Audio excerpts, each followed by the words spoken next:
Hello नमस्कार दोस्तों। उम्मीद है आप सभी लोग अच्छे होंगे, बहुत बढ़िया होंगे आप सभी लोग। तो आज का जो क्लास है हमारा इतिहास का क्लास हो जाता है, आधुनिक भारत का इतिहास। और आधुनिक भारत के इतिहास में हम लोग एससीईआरटी की किताबें पढ़ रहे हैं। और एससीईआरटी की किताबें की अगर हम लोग बात करें तो 8th क्लास का हो जाता है हमारा एससीईआरटी, 8th क्लास का हो जाता है ना। 8th क्लास का हो जाएगा, एससीईआरटी की किताबें हो जाती है ना। आज हम लोग जो टॉपिक पढ़ने वाले हैं वो हमारा अमेरिकी एवं फ्रांसीसी क्रांति हो जाता है। अभी अगर हम लोग बात करें तो विश्व के इतिहास से भी प्रश्न पूछे जाते हैं। जैसे आप बीपीएससी में आप टीचर की बात अगर हम लोग करें, टीचर के एग्ज़ाम में तो कुछ प्रश्न भी आपको विश्व के इतिहास से पूछे जाते हैं। जैसे दारोगा का मेंस अगर आप देते होंगे तो आपको पता चलता होगा 5-6 जो प्रश्न है वो आपको विश्व के इतिहास से पूछे जाते हैं।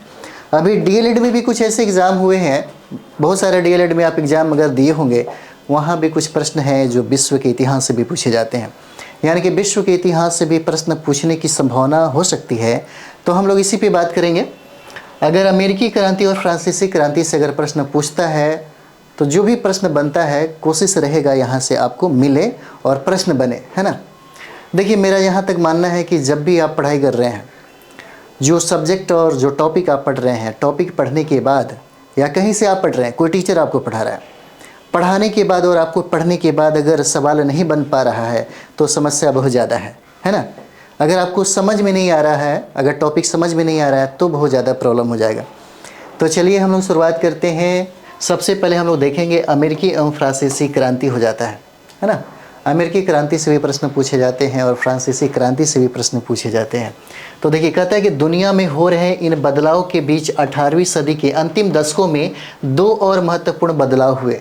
हम लोग बदलाव की बात करेंगे, बाद में बात करते हैं। थोड़ा सा ये भी देख लेते हैं कि अमेरिकी क्रांति में आखिर ये हुआ क्या था, है ना। तो अमेरिकी स्वतंत्रता आंदोलन के समय की अगर बात करें, अमेरिकी स्वतंत्रता आंदोलन के समय अगर ब्रिटेन का सम्राट या ब्रिटेन का जो राजा है, ऐसे भी सवाल पूछे जा सकते हैं कि अमेरिकी स्वतंत्रता संग्राम के समय ब्रिटेन का शासक कौन था, है ना। तो इस समय ब्रिटेन का शासक आपको जॉर्ज तृतीय हो जाता है ना। जॉर्ज कौन हो जाएगा? जॉर्ज तृतीय हो जाता है यहाँ पे। और एक चीज़ और भी बता दें, कोलंबस स्पेन का एक निवासी था, एक नाविक था जिसके मन में इच्छा थी कि हम भारत की खोज करें। वो निकला था भारत की खोज के लिए, लेकिन मार्ग भटकने के वजह से वो चला जाता है अमेरिका।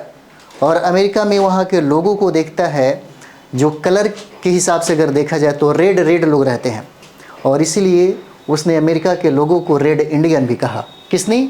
तो कोलंबस ने। पूछा जा सकता है कि अमेरिका का खोज किसने किया, तो अमेरिका का खोज किसने किया? कोलंबस ने किया। और अमेरिकी लोगों को इन्होंने रेड इंडियन कहा, है ना। रेड इंडियन कहा, रेड इंडियन, ठीक है। और इसको नई दुनिया भी उन्होंने कहा था। ये चीज़ें वहाँ पे कहा गया था। देखिए, पूर्ण स्वतंत्रता की अगर बात करें तो अमेरिका के लोगों ने पूर्ण स्वतंत्रता की जो मांग रखी थी, है ना, पूर्ण स्वतंत्रता की जो मांग रखी थी, अमेरिका के लोगों ने पूर्ण स्वतंत्रता की मांग 1776 में इसकी मांग रखी थी। और एक चीज़ और भी हम लोग देखेंगे यहाँ पे, और इसी समय देखते हैं कि यह आंदोलन जो है तीव्र गति से बढ़ जाता है। हालांकि अगर अमेरिका के स्वतंत्रता संग्राम की अगर बात करें तो अमेरिका के स्वतंत्रता संग्राम का जो अंत है ना, यह अंत होता है पेरिस की संधि के तहत होता है। इसका अंत होता है पेरिस की संधि के तहत, है ना। ये याद रखना चाहिए, पेरिस की संधि के तहत इसका अंत होता है ना। और ये पेरिस की संधि 1783 ईस्वी में होता है।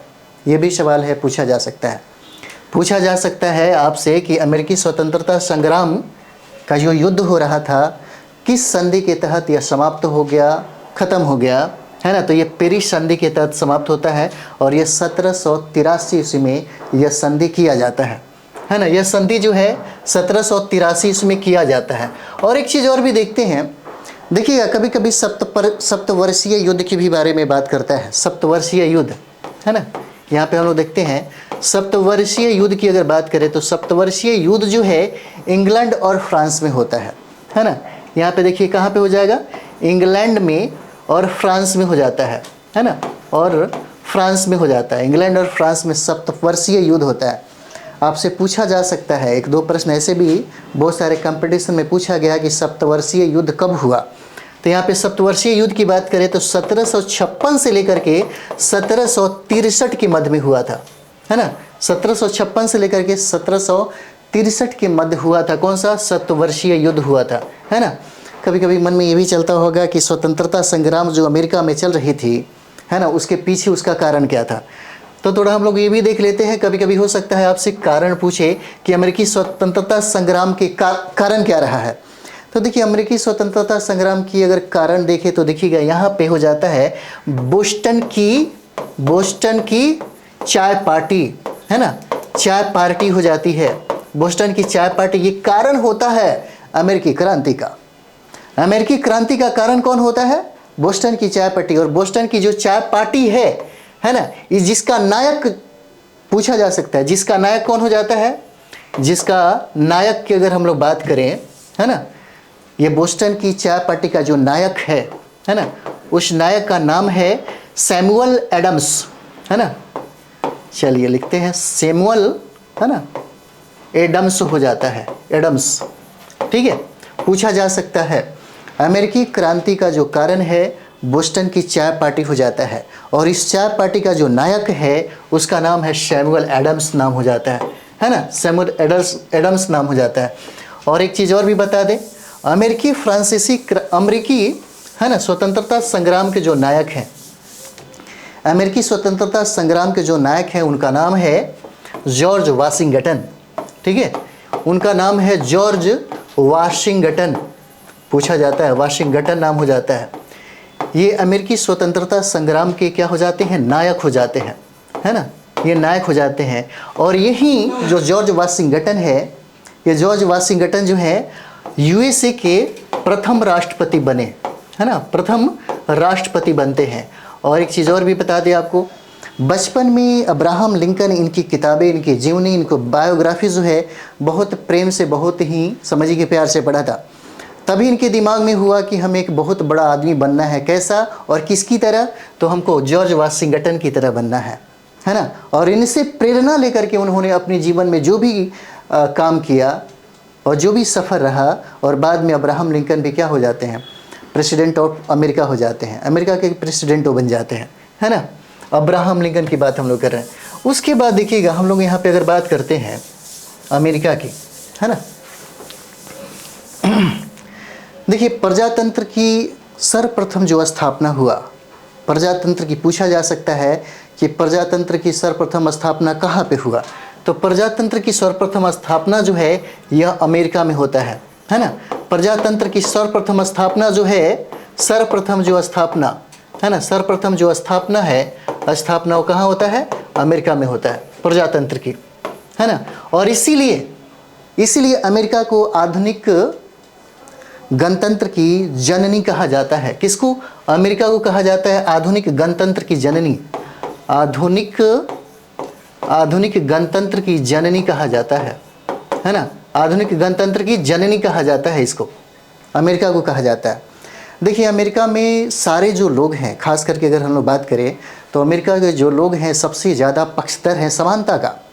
समानता के लिए उन लोगों ने क्या किया? संघर्ष किया। और सबसे बड़ी बात है कि वहाँ पे समानता के साथ साथ मनुष्य का जो फंडामेंटल राइट्स है, जो मौलिक अधिकार है, उनके लिए सर्वप्रथम यानी कि प्रथम प्राथमिकता उनके जीवन में हो जाता है। आप देखते होंगे यूरोप में बहुत सारी जो लड़ाइयाँ हो गई हैं, वर्चस्व की जो लड़ाइयाँ होती थी, गृह युद्ध भी हो जाता था, उसके पीछे धर्म का बहुत बड़ा रीजन रहा है, बहुत बड़ा कारण रहा है धर्म का। कभी कभी देखिएगा राजनीति में जब धर्म घर कर जाती है, जब राजनीति में प्रभाव धर्म का ज़्यादा हो जाता है, तो वहाँ पे लोगों का जो शक्ति है, लोगों का जो अधिकार है वो छीन लिया जाता है, लोगों का जो फंडामेंटल राइट्स है वो खतरे में पड़ जाता है, जिसके वजह से वहाँ गृह युद्ध हो जाए या बहुत सारा कंडीशन है, बहुत सारा ऐसा समस्या है जो पैदा हो जाता है। यहीं पे देखिएगा चर्च का जो मतलब जो वैल्यू थी या चर्च का जो प्रभाव था सबसे ज़्यादा था। कह सकते हैं कि चर्च के बाद वहाँ पे जो अभिजात वर्ग थे उनकी द्वितीय स्थान थी, और उसके बाद जो सबसे ज़्यादा शोषण 90 से ज़्यादा % वाले जो आम जनता थी उसका सबसे ज़्यादा शोषण इन्हीं लोगों की वजह से होता था। और आम जनता ने यह आंदोलन, यह विद्रोह था वो खड़ा किया था। इसलिए वहाँ पे देखिएगा जब कोरोना का ऐसा प्रॉब्लम हो गया जिसके वजह से सरकार चाहती थी कि लोगों को ज़्यादा से ज़्यादा बचाया जा सके, है ना। सोशल डिस्टेंस का मेंटेन करने के लिए उसने उनके फंडामेंटल राइट्स को ही क्या कर दिया, प्रतिबंध लगा दिया।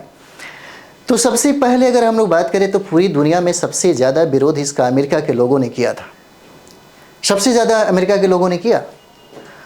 और भारत में तो आप देखते होंगे, क्योंकि भारत के लोगों ने विरोध इसलिए, अमेरिका के लोगों ने विरोध इसलिए किया कि वहाँ के जो लोग हैं, लोकतंत्र की जो समझ है या लोकतंत्र के प्रति जो जागरूकता है वो सबसे ज़्यादा है, क्योंकि वहाँ के लोग पढ़े लिखे हैं। भारत में सबसे बड़ी बात है कि लोग लोकतंत्र को ही नहीं समझते हैं। लोकतंत्र की विशेषता क्या है, लोकतंत्र की खूबियाँ क्या है और लोकतंत्र कितना खूबसूरत कॉन्सेप्ट है, इसकी जागरूकता ही नहीं है लोगों के पास। सरकार कोई भी कानून बना देती है, जनता उस पर अपना सवाल नहीं पूछ सकता, है ना। लेकिन अगर अमेरिका का प्रेसिडेंट कुछ भी बना दे तो एक व्यक्ति भी रोड पे खड़ा होकर प्रेसिडेंट को रोक सकता है और पूछ सकता है कि तुमने हमसे पूछा है ये नियम कानून बनाने के लिए। सोचिए, वहाँ पे इसका मतलब है कि उस लोकतंत्र में लोगों की शक्तियाँ व्यापक है ना। और कहीं कहीं क्या होता है कि जब सत्ता निरंकुश होते चली जाती है और जहाँ पे धर्म का प्रभाव ज़्यादा दिखने लगता है, वहाँ पे जनता की शक्तियाँ कम होने लगती हैं और वहाँ के सम्राट की शक्तियाँ क्या हो जाती है, बढ़ जाती हैं। अमेरिका में भी ऐसा ही हुआ। अमेरिका में, चाहे फ्रांस में आप देखते हैं, चाहे ब्रिटेन में भी देख लीजिए ना। ब्रिटेन में जब लोकतंत्र की स्थापना हो रहा था, वहाँ पे रक्तहीन क्रांति हुई और रक्तहीन क्रांति के बाद ही वहाँ पे लोकतंत्र की स्थापना हुआ। और लोकतंत्र के बारे में अगर हम लोग बात करें तो लोकतंत्र का जननी कहें या लोकतंत्र का उद्भव जो हुआ वो ब्रिटेन से ही होता है ना। बाद में जितने भी कंट्री हुए उन लोगों ने प्रेरणा लिया ब्रिटेन से, तब जाकर के इनके अंदर क्रांति करने का भावना जो है वो पनपा और उभरा और किया भी। तो हम लोग यहाँ पे देखेंगे अमेरिकी क्रांति में, तो यहाँ के लोगों को लगा कि नहीं, हम किसी के ऊपर किसी भी प्रकार का धर्म, है ना, पंथ वगैरह नहीं डाल सकते, नहीं थोप सकते। तब उन्होंने, अगर हम लोग बात करें तो पूरे संसार में सबसे पहला धर्मनिरपेक्ष राज्य की जो स्थापना हुआ वो आपको अमेरिका में ही होता है ना। अमेरिका में सबसे पहले धर्मनिरपेक्ष राज्य की, धर्मनिरपेक्ष, है ना, धर्मनिरपेक्ष राज्य की स्थापना होती है। कहाँ पे? तो अमेरिका में होता है। और संसार में सबसे पहला लिखित जो संविधान लागू हुआ, अमेरिका में सबसे पहले लिखित संविधान लागू हुआ। और यह संविधान जो लागू हुआ 1789 में लागू होता है, 1789 में लागू होता है। और 1789 में लागू होने के बाद इस संविधान में, आपको मैं बता दूं, इस संविधान में सबसे ज़्यादा जो अधिकार था वो महिलाओं के प्रति था। महिलाओं को संपत्ति का अधिकार था, बहुत सारे अधिकार थे जो व्यापक इसमें बनाया गया। किसमें? अमेरिका के संविधान में। यहाँ पे संपत्ति का अधिकार भी दिया गया। और बाद में आप देखते हैं यही महिलाओं के अधिकार के लिए डॉक्टर बी.आर. अम्बेडकर ने हिंदू कोड बिल जब इन्होंने लाया तो वहाँ के जो लोग थे, है ना, जो लोग थे, सबसे ज़्यादा विरोध किया था कि महिलाओं को इतना अधिकार देने की क्या ज़रूरत है, महिलाओं को इतना अधिकार देने की क्या ज़रूरत है ना। और सबसे बड़ी बात एक चीज़ है, अम्बेडकर साहब चाहते थे कि महिलाओं को वो सारा अधिकार होना चाहिए, है ना, सारा अधिकार वो होना चाहिए, सारा वो अधिकार होना चाहिए। और यही वजह था कि उन्होंने क्या किया, उन्होंने कहा कि या तो हिंदू कोड बिल को लागू करो, है ना, नहीं तो फिर हमें यहाँ पे मतलब बाइकाट करना पड़ेगा, है ना। तो ये सारा चीज़ें था। अगर हम लोग देखें तो बाद में वो क्या करते हैं कि एक मिनट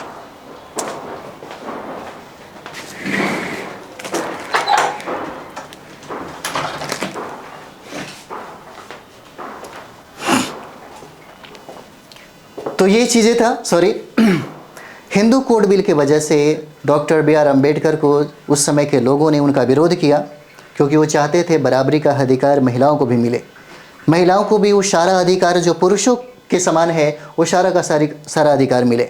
इसलिए आप देखिएगा भारतीय संविधान में सबसे ज़्यादा उन्होंने महिलाओं के बारे में भी काम किया, महिलाओं को लेकर के भी उन्होंने काम किया। और ये भी कहा जाता है कि शायद अगर डॉक्टर बी.आर. अम्बेडकर ना होते तो महिलाओं की जो स्थिति है वो सबसे बदतर हो जाती।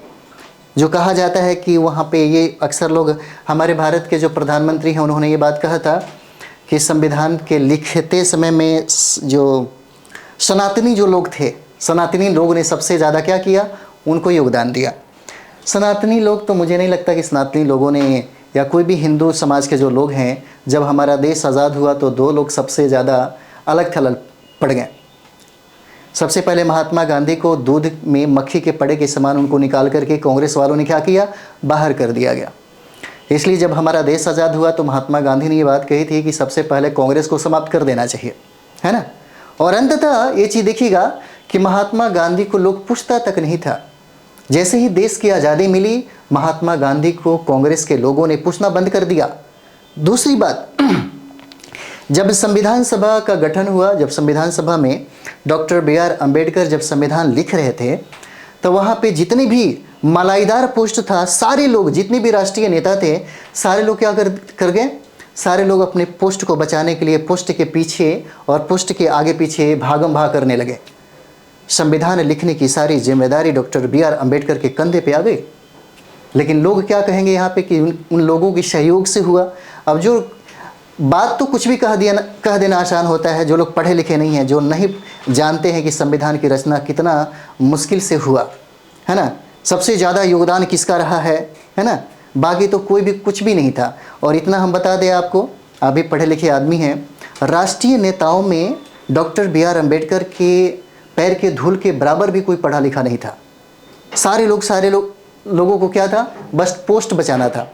Doctor B R. अम्बेडकर ने सारा का सारा प्लान इन्होंने भारतीय संविधान में, और यहाँ पे जो लाइट देख रहे हैं, बिजली देख रहे हैं, पानी, स्वच्छ पानी देख रहे हैं, बहुत सारा जो अधिकार है डॉक्टर बी.आर. अम्बेडकर का देन है। लेकिन बाकी राष्ट्रीय नेताओं ने क्या किया, वाहवाही लूट लिया अपने को लेकर के। यही बात यहाँ पे भी कह रहा है। महिलाओं को लेकर के डॉक्टर बी.आर. अम्बेडकर की अगर बात करें तो आप देखिएगा, अमेरिका और लंदन पढ़ने जाते हैं तो वहाँ पे देखते हैं कि समानता कितना बेहतरीन एक मतलब पैमाना दिया है। लड़का लड़की में कोई भेदभाव नहीं है। लेकिन भारत में आज भी वो सब चीज़ें, असमानता जो हम लोग देखते हैं बहुत ही ज़्यादा व्यापक है। तो सबसे पहली बात ही आज देखते हैं, अमेरिका में क्या कहा जाता है कि लड़कियों की जो स्थिति है बहुत ही अच्छा है, क्योंकि लड़कियों के अंदर जो समानता का जो हक और अधिकार जो मिला है पुरुषों के बराबर है। वहाँ टॉप क्लास में भी लड़कियाँ हैं, है ना। अभी भी बहुत सारा चीज़ें व्याप्त है, बहुत सारी बीमारियाँ अभी हैं लोगों के दिमाग में। तो इस क्षेत्र में अमेरिका सबसे आगे है ना। उसके बाद यहाँ पे हम लोग देखते हैं, बाद में उसको हम लोग देखेंगे, है ना। यहाँ पे देखिएगा, कहा जाता है कि यूएस में यानी कि अमेरिका में, वहाँ पे सबसे ज़्यादा जो अमेरिका के लोगों ने ध्यान दिया, वो ध्यान दिया मनुष्य की समानता का, है ना, समानता का। क्योंकि भारत की अगर बात करें तो भारत में सामाजिक जो संरचना है, अगर हम लोग भारत की सामाजिक संरचना की बात करें तो सामाजिक संरचना बहुत ही जटिल है। वैदिक अगर हम धर्मों की बात करें तो उसमें 4 जातियों का और 4 जो वर्ग है उसका विभाजन किया गया है ना, ब्राह्मण, क्षत्रिय, वैश्य और शूद्र। अमेरिका और यूरोप में भी कुछ ऐसा चीज़ें था, लेकिन ऐसा नहीं था जो भारत में आपको दिखता था। भारत में जाति व्यवस्था जो थी वो पूरी दुनिया में इतनी घटिया और इतना बेकार का सिस्टम कभी कहीं नहीं लागू किया गया था, है ना। तो यहाँ पे हम लोग देखेंगे एक चीज़ यहाँ पे और भी थी। कहा जाता है ना कि यहाँ पे सबसे ज़्यादा लोगों ने समानता को प्रश्रय दिया, समानता को। और यही वजह था कि डॉक्टर बी.आर. अम्बेडकर को ऐसा लगता होगा कि सामाजिक संरचना बहुत ही खराब है, बहुत ही जटिल है, यहाँ के लोगों को सबसे ज़्यादा, है ना, समानता का अधिकार देना चाहिए। और उसने अपने फंडामेंटल राइट्स में सबसे पहला अधिकार समानता का अधिकार दिया। उसके बाद देखिएगा, अमेरिका के लोगों ने फंडामेंटल राइट्स को, यानी कि मनुष्य के मौलिक अधिकार को, है ना, मौलिक अधिकार की जो घोषणा की, उनके लिए बहुत ही ज़्यादा प्राथमिक था, बहुत ही ज़्यादा प्राथमिक था। उसके बाद यहाँ पे देखेंगे, थोड़ा सा और भी आगे हम लोग बढ़ जाते हैं। यहाँ पे देखेंगे अमेरिका में जो दासों का आयात होता था, अमेरिका में जो दासों का आयात होता था, है ना, वो 1800 है ना 8 में क्या कर दिया गया, अवैध कर दिया गया, है ना, अवैध कर दिया गया। कब? 1808 में। एक मिनट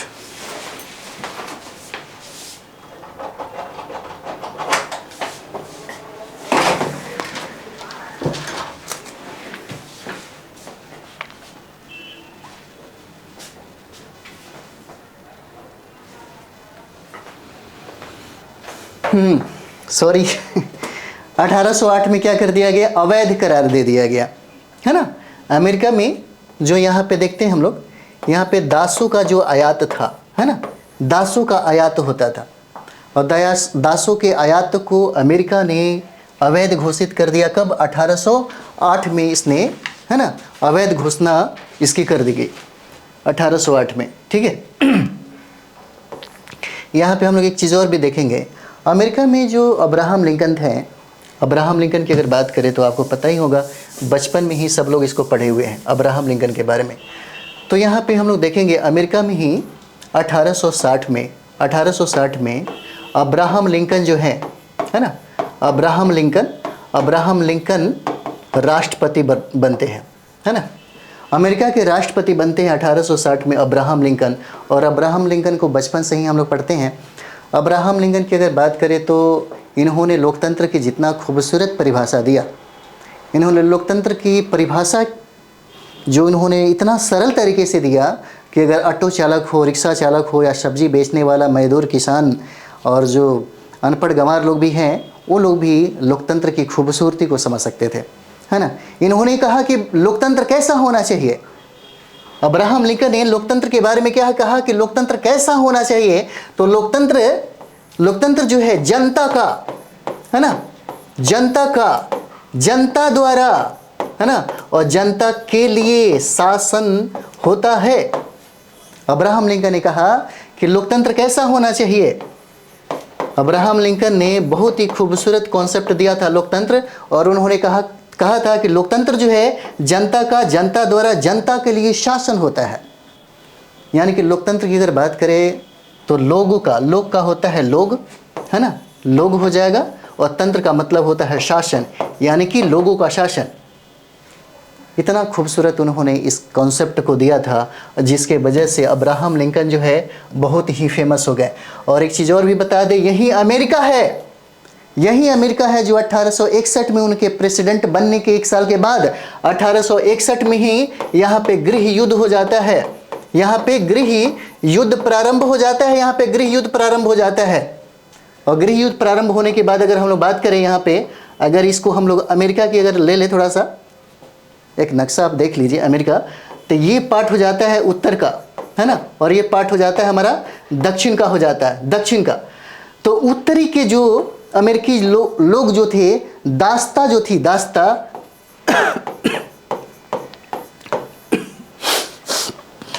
उत्तर के जो लोग थे दास्ता का विरोधी थे यहाँ के लोग, और दक्षिण अमेरिका के लोग दास्ता का समर्थक थे यहाँ के लोग, जिसके वजह से गृह युद्ध हो गया और दास्ता को अवैध करार दिया गया था।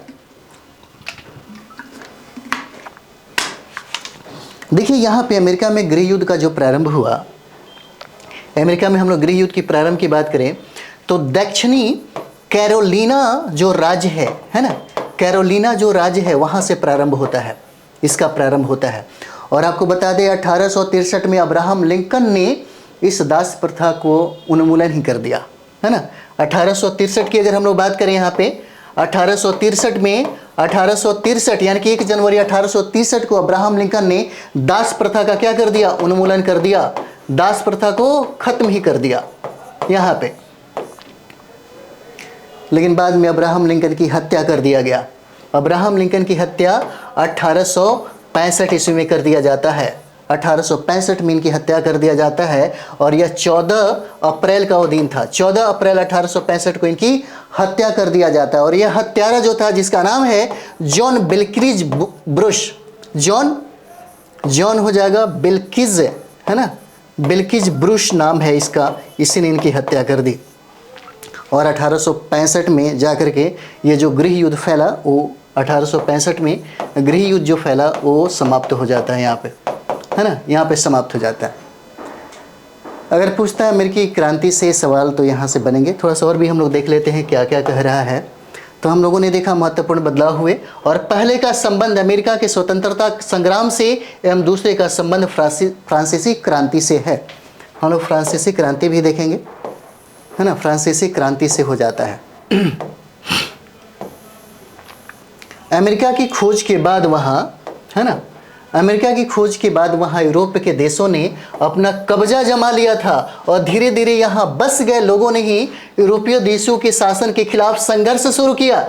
इसी तरह फ्रांस के लोगों ने भी राज परिवार और सामंत वर्ग के खिलाफ संघर्ष शुरू किया और इन दोनों ही देशों में लोगों का अत्याचार, शोषण और अन्याय के खिलाफ एकजुट होकर किया गया संघर्ष क्या था, सफल रहा। अगर हम लोग फ्रांसीसी क्रांति की बात करें तो फ्रांसीसी क्रांति आपको पता होगा। फ्रांसीसी क्रांति की अगर हम लोग बात करें यहाँ पे, तो यहाँ पे देखिएगा फ्रांसीसी क्रांति आपको 1789 में होता है ना। फ्रांसीसी क्रांति जो है 1789 में होता है और इस समय वहाँ का जो शासक था लुई 16वां था, है ना। इस समय लुई 16वां हो जाता है ना। लुई 16वां इंपॉर्टेंट है। फ्रांस का जो समाज है सामंती, यहाँ के अगर समाज की हम लोग बात करें तो सामंती व्यवस्था थी यहाँ पे लागू, सामंती व्यवस्था लागू थी यहाँ पे, सामंती व्यवस्था लागू थी।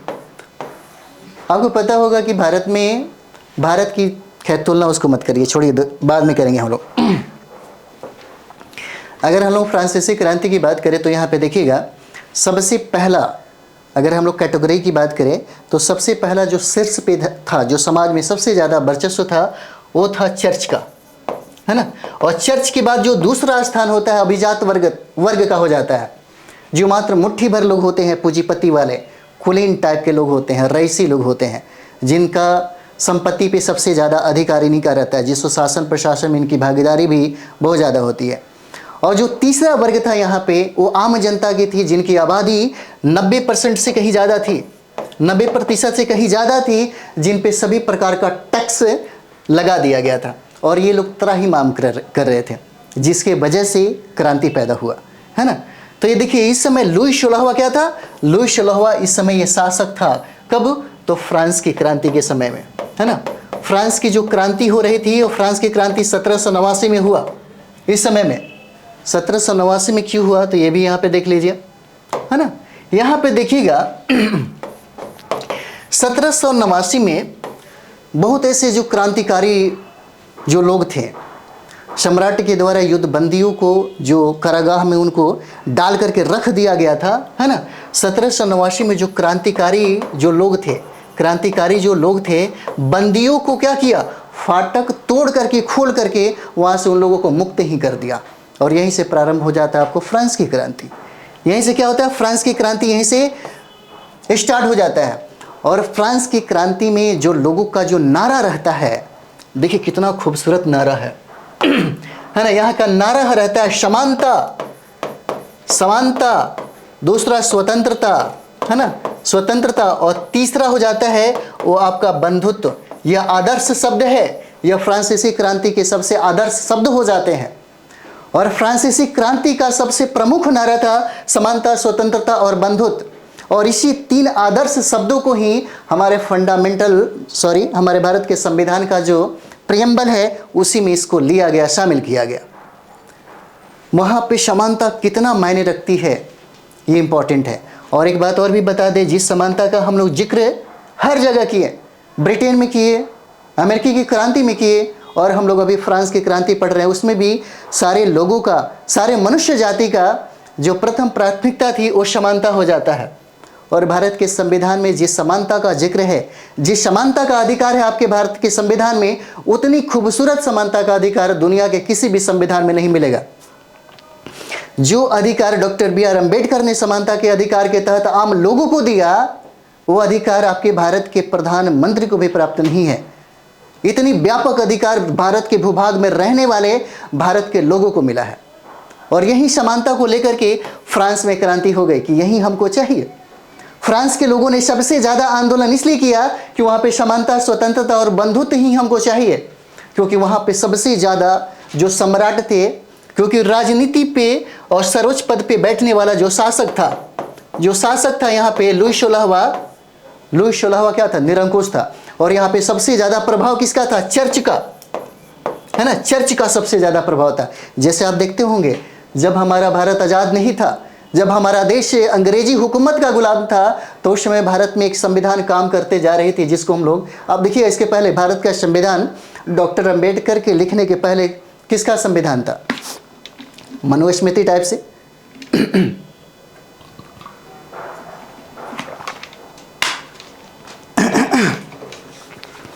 है ना, मनुस्मृति टाइप से था, वही लागू ही था, मनुस्मृति ही लागू था, जिसमें न महिलाओं को सम्मान था, महिलाओं को सेक्स की सामग्री और बच्चा पैदा करने का मशीन समझा जाता था। ओबीसी समाज के लोगों को, एससी एसटी समाज के लोगों को बहुत बुरा हाल था उसमें, है ना। लेकिन इन लोगों को सबसे बेहतर पाठ पढ़ाया किसने? अंग्रेजी हुकूमत जब भारत में आई, जब उसने 200 साल शासन किया, तो जितने भी भारत के राष्ट्रीय नेता थे, जो उदारवादी थे, जो पढ़े लिखे लोग थे, उन्होंने समर्थन दिया किसका? अंग्रेजी हुकूमत का। अंग्रेजी शासन के प्रति उनका प्रेम झलक रहा था, दिख रहा था, क्योंकि उनका मानना था कि ऐसी शासन व्यवस्था पूरी दुनिया में जो एक समान लागू किया गया है, वो देन किसका है? ब्रिटिश हुकूमत का है।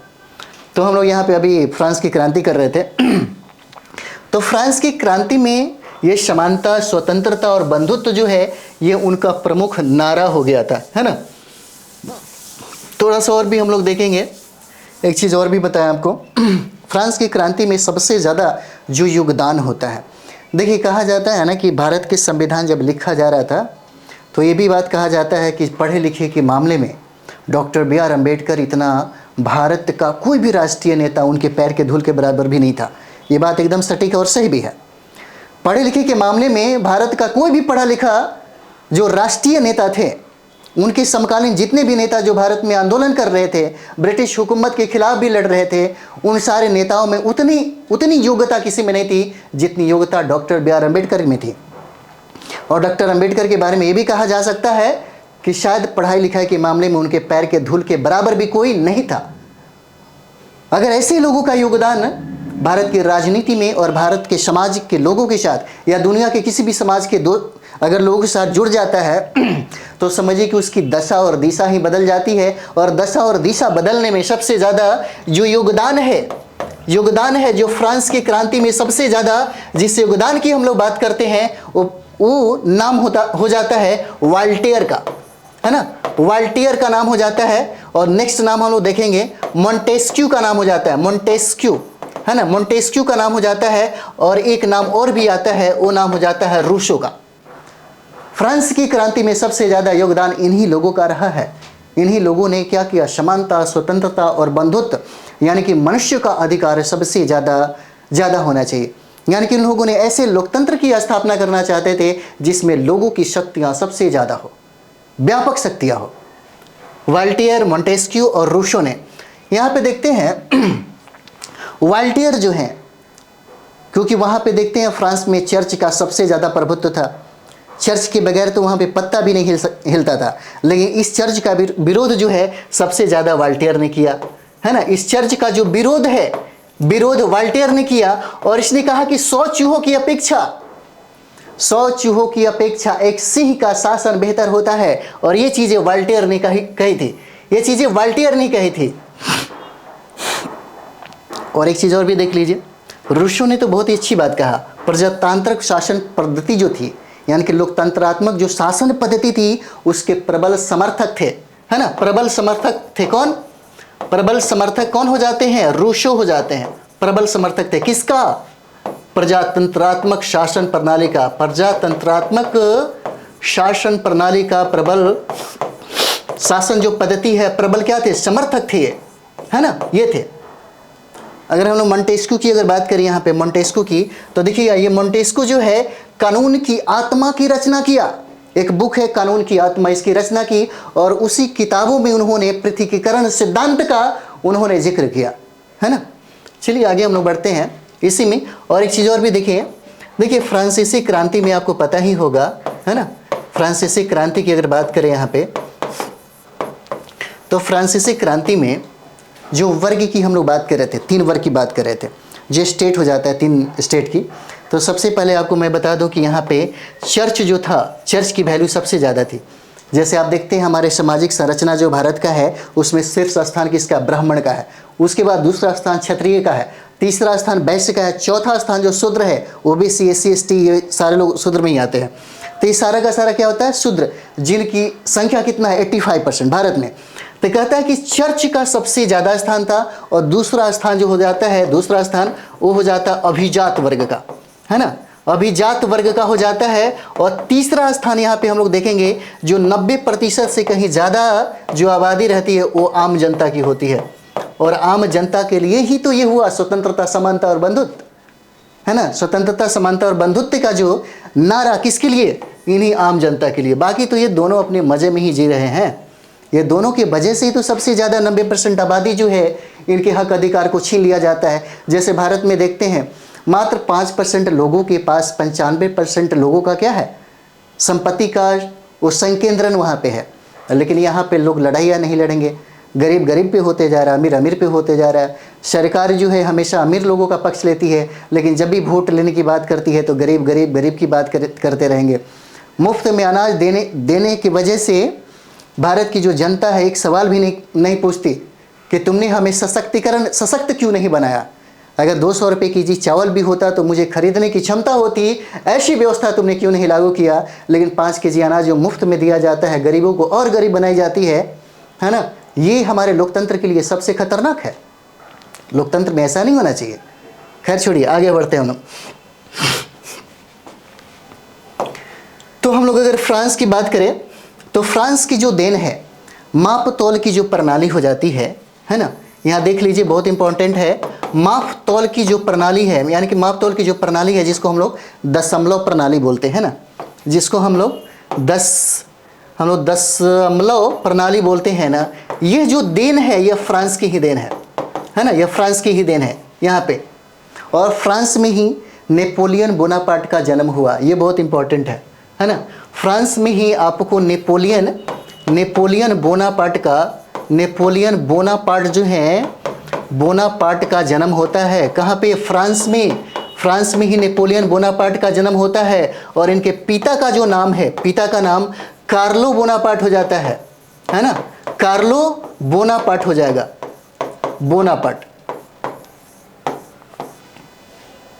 Carlo Bonaparte. और यही नेपोलियन बोनापार्ट जो है 1804 ईस्वी में फ्रांस का सम्राट बना।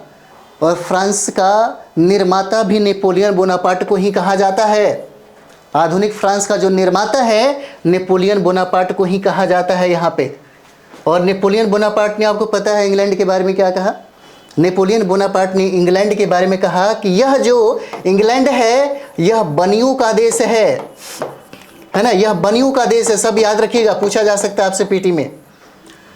नेपोलियन बोनापार्ट ने ही 1800 ईस्वी में बैंक ऑफ फ्रांस की स्थापना किया था, है ना। बैंक ऑफ फ्रांस की स्थापना किया था, बहुत इंपॉर्टेंट है। बैंक ऑफ फ्रांस की स्थापना किसने किया था? नेपोलियन बोनापार्ट ने ही किया था। और उन्होंने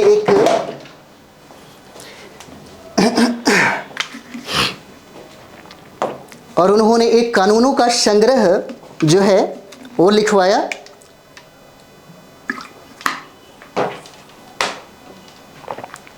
कानूनों का संग्रह जो है वो लिखवाया, है ना, जिसको नेपोलियन का कोड बोलते हैं, है ना, जिसको नेपोलियन का कोड बोलते हैं। नेपोलियन का कोड, कानूनों का संग्रह तैयार करवाया किसने?